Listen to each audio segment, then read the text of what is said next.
Boa noite.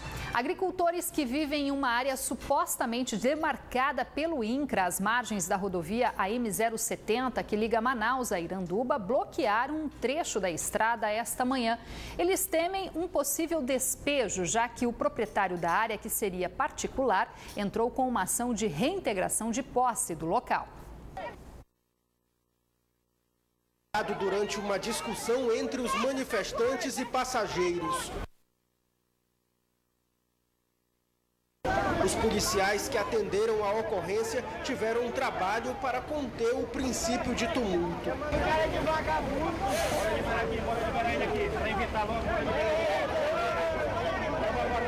Esse trecho da rodovia que está em obras foi fechado e os motoristas foram impedidos de passar.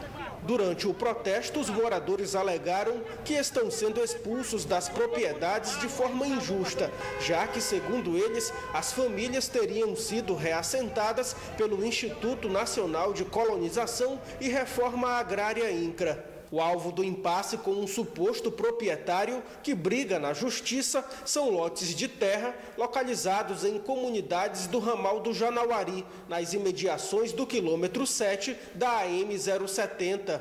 O nosso título foi anulado.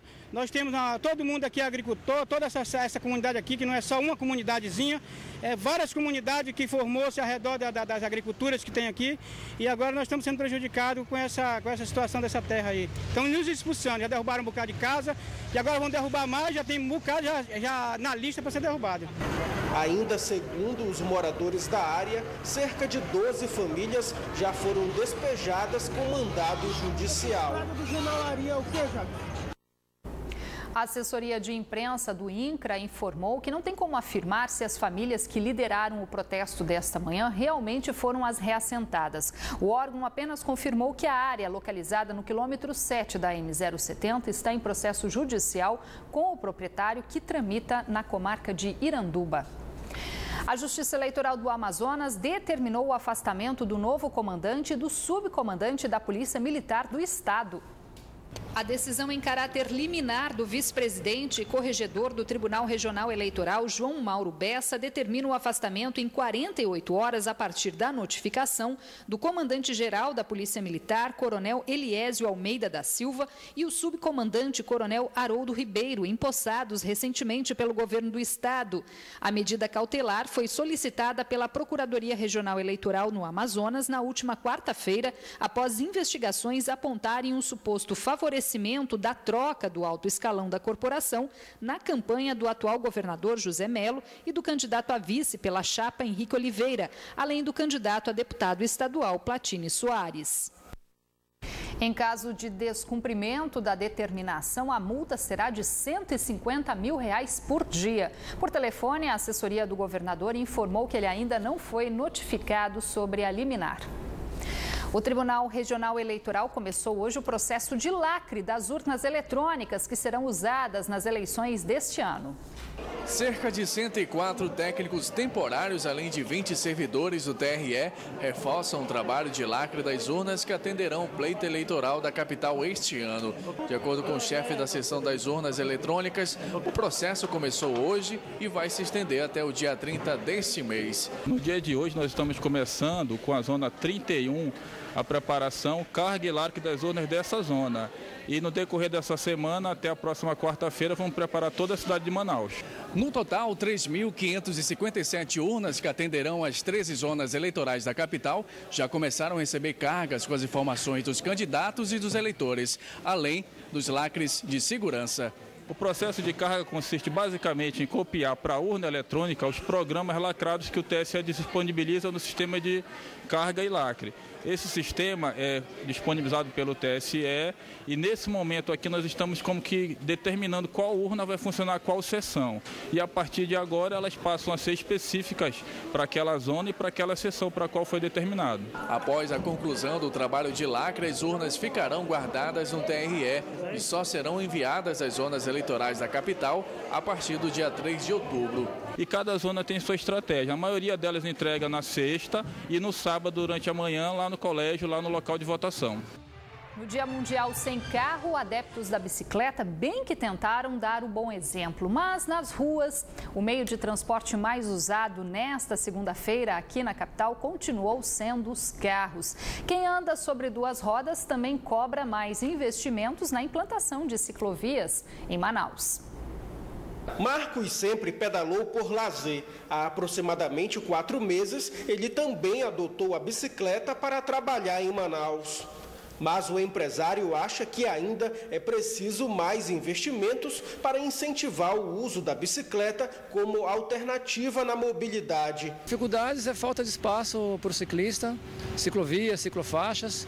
Foi o que também fez Renata, que pede mais respeito nas ruas. Muitos carros que respeitam, né? Mas tem outros que simplesmente tiram umas finas da gente, né? Aí fica ruim, tem muita gente que não anda de bicicleta por medo. Diariamente, esses ciclistas percorrem cerca de 2 quilômetros do condomínio onde moram até o trabalho na zona oeste da cidade. Nas ruas, eles procuram o melhor caminho para seguir viagem entre os carros e ônibus. Pelo menos hoje eles tiveram o que comemorar no Dia Mundial Sem Carro. O percurso estava sem muito obstáculo, diferente do que é encontrado no dia a dia. Compensa, para mim compensa. É uma alternativa saudável, a gente pratica exercício, a gente fica livre desses congestionamentos, desse trânsito, essa loucura de ficar preso no engarrafamento, enfim, a economia também. É fantástico. Um exemplo que para muitos motoristas passou despercebido.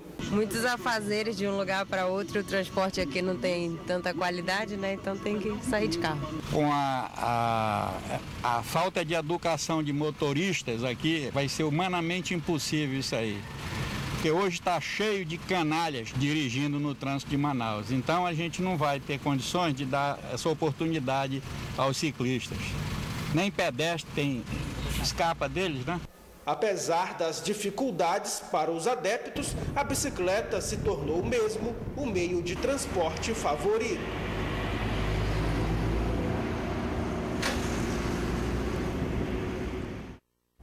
Não pode ter preguiça também, né? Agora é hora de conferir a previsão do tempo para esta terça-feira aqui na capital e também em algumas cidades do interior.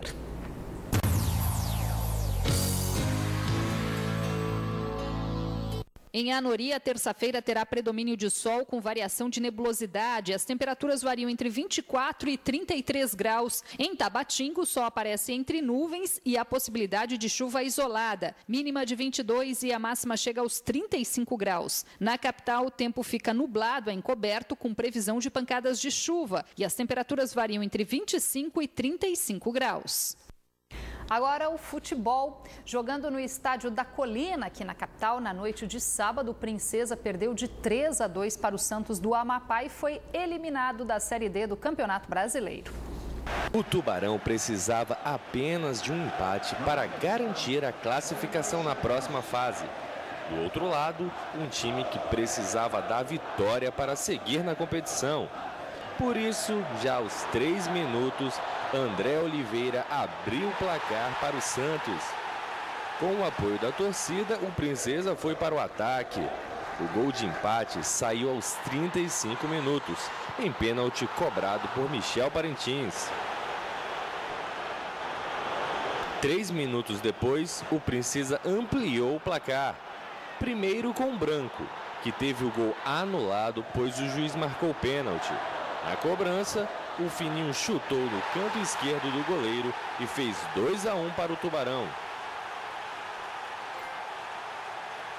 Aos 42 minutos, o Santos novamente deixou o jogo empatado. O camisa 6, Maraú, recebeu livre dentro da área e chutou forte.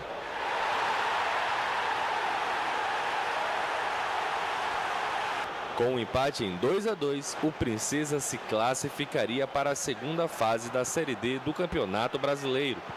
Precisava apenas segurar o resultado por mais 45 minutos, mas conseguiu só até os 38 minutos da etapa complementar. Em cobrança de falta, o goleiro Diego fez o terceiro do Santos do Amapá. O Princesa ainda teve 10 minutos para empatar, mas o jogo terminou com a vitória do Alvinegro por 3-2. Com o resultado, o Santos se classificou e o Princesa foi eliminado.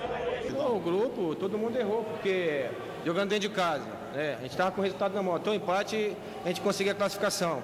O goleiro foi muito feliz, bateu bem a falta e conseguiu a vitória. Futebol é assim, você não pode dormir. Desde o começo do jogo não se poupou, correu, marcou, se dedicou. E o gol ali foi só uma coroação daquilo que nós estávamos fazendo dentro de campo. A candidata à presidência da República, Marina Silva, cumpriu a agenda neste domingo em Manaus. No Jardim Botânico e Museu da Amazônia, na zona leste da capital, a candidata Marina Silva se sentiu em casa ao chegar à reserva e entrar nas trilhas. No local, ela participou de um ato público para discutir o enfrentamento das mudanças climáticas na tarde desse domingo.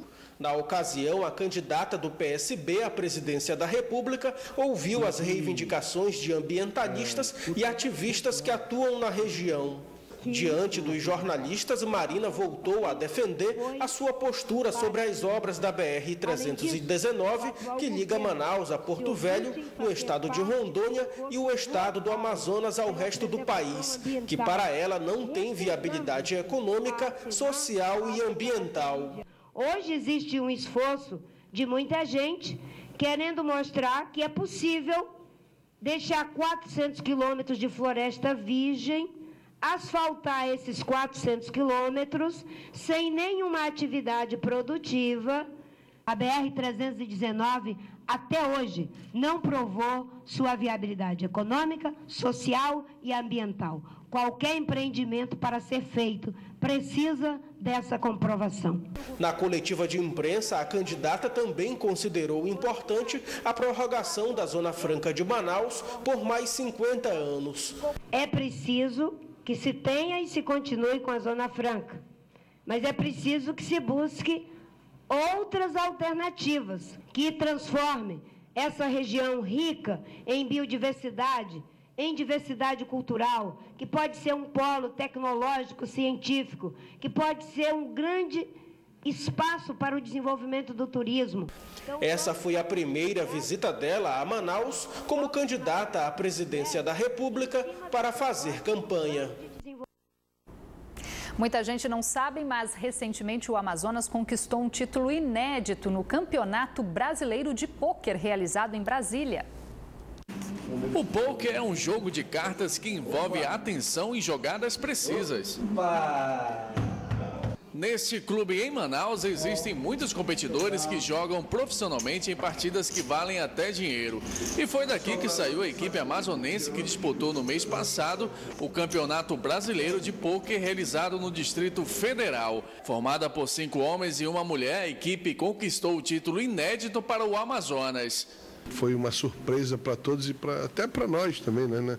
Nós queríamos ganhar uma medalha, chegar ali, mas não tínhamos realmente essa certeza de que iríamos ganhar, mas chegando lá, fizemos por onde, classificamos no primeiro dia na 12ª posição, só classificavam 12, no critério de desempate lá com o Bahia, e no dia final conseguimos uma arrancada assim extraordinária, todo mundo se saiu super bem. O campeonato, que é organizado pela Confederação Brasileira de Texas, teve a participação de 18 seleções estaduais, mas apenas 12 times avançaram para a segunda etapa. As equipes do Amazonas e da Bahia acabaram empatadas na 12ª colocação e os amazonenses avançaram pelo critério de desempate.